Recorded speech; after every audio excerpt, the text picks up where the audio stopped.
नमस्कार, मैं हूं आपके साथ स्नेह श्रेयस। आयान भारत देख रहे हैं आप। पश्चिम बंगाल में चुनावी जनसभा के दौरान पीएम मोदी ने ममता बनर्जी का नाम क्यों नहीं लिया? पीएम नरेंद्र मोदी की दुर्गापुर रैली एक नया मोड़ ले आई है। मोदी ने पश्चिम बंगाल चुनाव का एजेंडा सेट कर दिया। शुक्रवार को हुई जनसभा में उन्होंने न केवल राज्य की जनता को संबोधित किया, बल्कि भाजपा की रणनीति में आए बड़े बदलाव को भी सामने रखा। यह रैली सिर्फ एक भाषण नहीं थी, बल्कि 2026 के विधानसभा चुनाव के लिए पार्टी के रोड मैप की स्पष्ट झलक थी।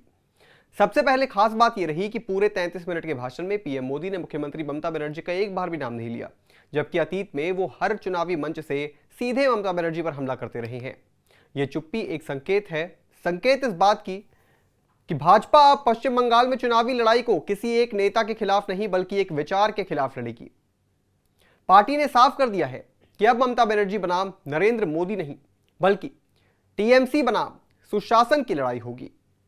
प्रधानमंत्री नरेंद्र मोदी ने इस बार बंगाल की संस्कृति से जुड़ने की एक नई शैली अपनाई। जय मां काली, जय मां दुर्गा जैसे उद्घोष के साथ उन्होंने अपने भाषण की शुरुआत की। यह पहली बार हुआ जब उन्होंने बंगाल की धार्मिक और सांस्कृतिक भावना को इतनी स्पष्टता से मंच पर रखा। उन्होंने यह भी कहा कि भाजपा अब अगले बंगाल के उस ऐतिहासिक पहचान को वापस लाना चाहती है जो कहीं खो गई है।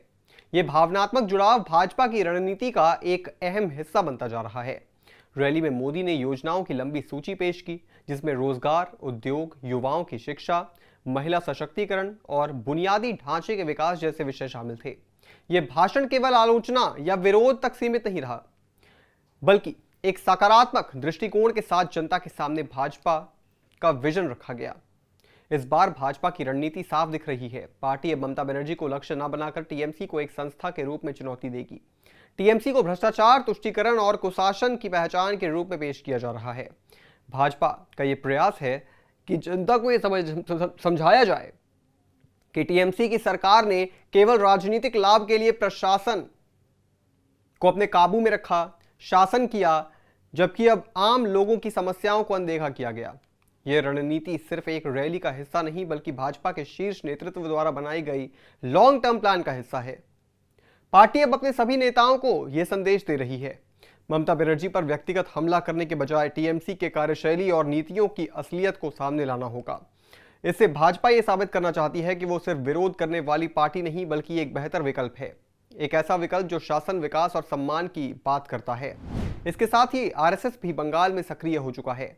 श्यामा प्रसाद मुखर्जी की जन्म शताब्दी वर्ष को ध्यान में रखते हुए संघ ने बंगाल में मजबूत जनसंपर्क अभियान शुरू किया है। इसका उद्देश्य भाजपा के विचारों को गांव-गांव तक पहुंचाना है। दुर्गापुर की यह रैली केवल एक चुनावी शुरुआत नहीं थी, बल्कि एक संकेत था कि आने वाले विधानसभा चुनाव में मुद्दे क्या होंगे, चर्चा की दिशा क्या होगी और एजेंडा कौन तय करेगा। अब तक जहां टीएमसी विपक्षी दलों पर एजेंडा थोपती रही, इस बार भाजपा ने यह भूमिका अपने हाथ में ली है। ममता बनर्जी के लिए स्थिति आसान नहीं होगी। बिना सीधे निशाना बनाए भी भाजपा ने जिस तरह टीएमसी की कार्यशैली को सवालों के घेरे में खड़ा किया, वो आने वाले दिनों में चुनौतीपूर्ण बन सकता है। इस नए एजेंडा के साथ भाजपा जनता के बीच बदलाव की भावना को और अधिक मजबूत करने की कोशिश करेगी। अब जब बंगाल की राजनीति एक नए दौर में प्रवेश कर रही है, यह स्पष्ट है कि मुकाबला कड़ा होगा, लेकिन यह भी तय है कि भाजपा ने एक ठोस आधार के साथ अपनी दिशा तय कर दी है और अब मुकाबला विचारधारा, शासन और जनता की आकांक्षाओं के बीच होगा।